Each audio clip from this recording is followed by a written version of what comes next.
Mitch Rossitto reporting for SouthingtonSports.com here at the baseball field at Southington High School. We're here with Sal Romano, future MLB All-Star, back in his hometown here, back on his home field. Sal, I think everyone's really interested, curious to know what's been going on the past year, you know, what kind of progress you've made, how this road has been. So tell us a little bit. What's been going on? Well, I reported to my first spring training on March 1st of this year, 2012. I did the whole spring training thing, and then I stayed in extended spring training because of my age and this is my first year. So after the extended spring training, I did what I had. I achieved my first goal in making the advanced rookie team in Billings, Montana.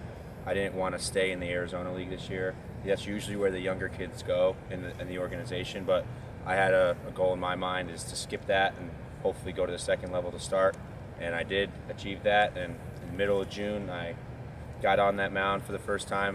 Made my professional debut, and I pitched better than I could. I couldn't have pitched better than I did, and I was really happy. It made me get a good head start. I played my whole season there. I had great coaches, had great teammates. The fans there were unbelievable. We had over 3,000 fans a game. It was a great first experience of professional baseball, and now I'm home until I'll report the last week in February for spring training again. Awesome. But it's good to be back home. Now, being on that mound, that professional mound for the first time, what kind of thoughts were going through your mind? Stepping on that mound, looking into another professional batter, a professional catcher behind the plate. What were your thoughts? I had to think about, this is just another game. I was a little nervous at first, but this is what I like to do. So it was just good, to get everything started right there. Have some family in the stands, and that always helps. So it was a good first experience, for sure. Now, Sal graduated in 2011, and you were actually a two-sport athlete. Besides playing baseball, you were playing center for the basketball team, and he's actually here to help out at a basketball camp today. So you're definitely getting around. You're doing a lot of stuff, and I'm sure you enjoy coming back to the high school and seeing these athletes, especially going to some of the football games, going to these basketball camps. But basically, for the future, for the next year and beyond, what are your plans now? What's the next step now that you've gone to that advanced? My next step is, while I'm home right now, is just get a little bigger and stronger, get my endurance up, stuff like that. Come into spring training ready, come in top-notch shape, and show that I'm ready to go through a 140-game season next year. And that hopefully I'll be in Low A next year in Dayton, Ohio, and that's the closest I'll ever be to Connecticut. So that would be a good place for me to be all year. My family could probably come up a little bit because it's not that far of a drive. But that's my goal, is to do what I have to put the work in that I have to do these next 5 months here in Connecticut, and show that I'm ready for Dayton next year. Now, we see famous pitchers like Jabba Chamberlain, like Steven Strasburg, and MLB managers and organizations are very careful with these pitchers. They don't want to throw their arms out. They're very limited with the innings, with the number of pitches. Is that kind of similar to the way they've treated you? Are they very careful with how many pitches you could throw, how many bullpen sessions that you're throwing? This whole year, since spring training, I started at just throwing 2 innings, even in spring training. Then I worked up to 3.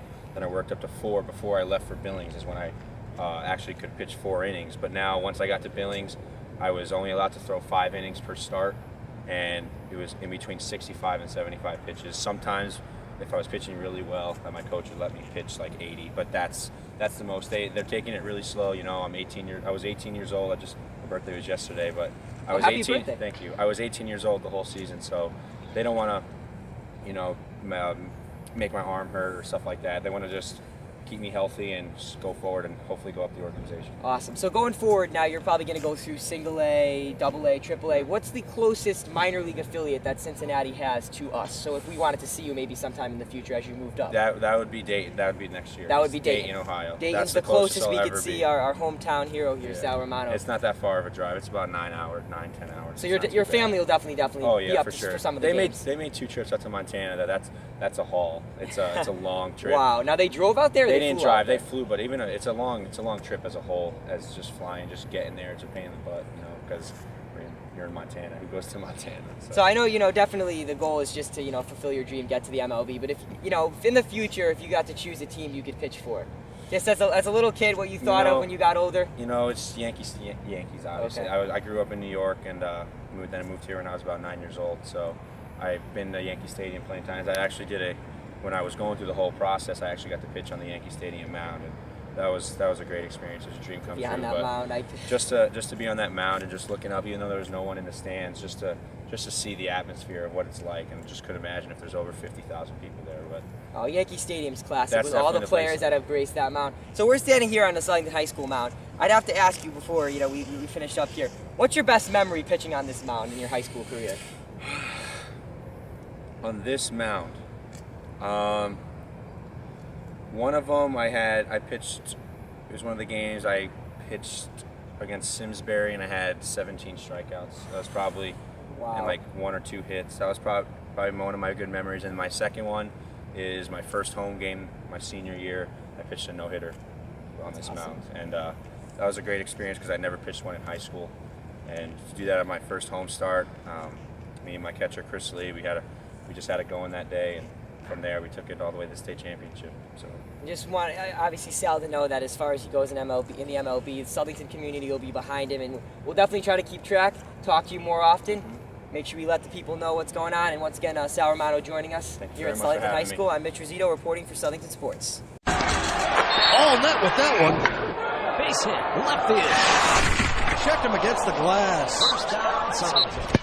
What a shot, upper left corner. Southington Sports Fever. Catch it.